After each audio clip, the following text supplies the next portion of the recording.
گنرال سهراب قاسموف اگر عمر وفایش میکرد روز 2 سپتامبر به سن 60 میرسید و سال 2014 در سن 53 از عالم چشم پوشید. سابق آموزگار دیفکتولوگ، فرمانده سابق فرونت خلقی و قسم نظامی در وقتش مشهور 3502 و پرزیدنت سابق فدراسیون فوتبال تاجیکستان از چهره‌های برجسته است که جنگ شهروندی سالهای 90 به میدان آورد.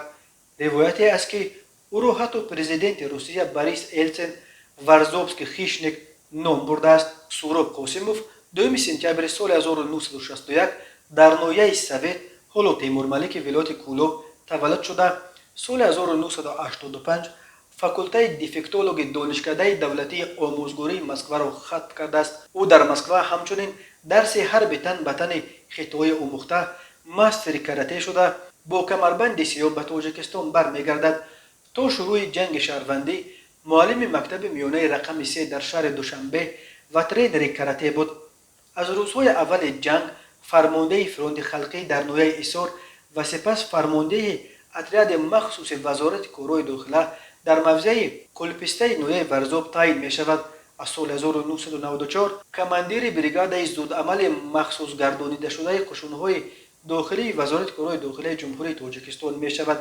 در سرکوب کردن آشوب‌های محمود خدایبردیев، یعقوب سلیم، عباد بایمتوف ریگاری نبردها با نیروهای مخالفین سهراب بواسطه دست داشت. سهراب قاسموف در دوران جنگ گرجدانی از شناخته‌ترین جنگسالاران بود. بوریس یلتسن در مسکو در گفتگوی صلح‌آمیز طرف‌های درگیر تاجیک که با فرماندهان و گفتگو گزارکنندگان واخورده شناس میشد نزد هر یک اندک توقف میکرد و میگذشت. اما چون نوبت به گنرال قاسموف میرسد دستی او را فشرده میگوید وا تیککای ورزوبسکی خیشنک. ولی قسم نظامی سهراب با بسپریدلی کل سعدی کماندیر و مصطفی تغایف و دیگر بایویکویش نیز نام برآورده بود.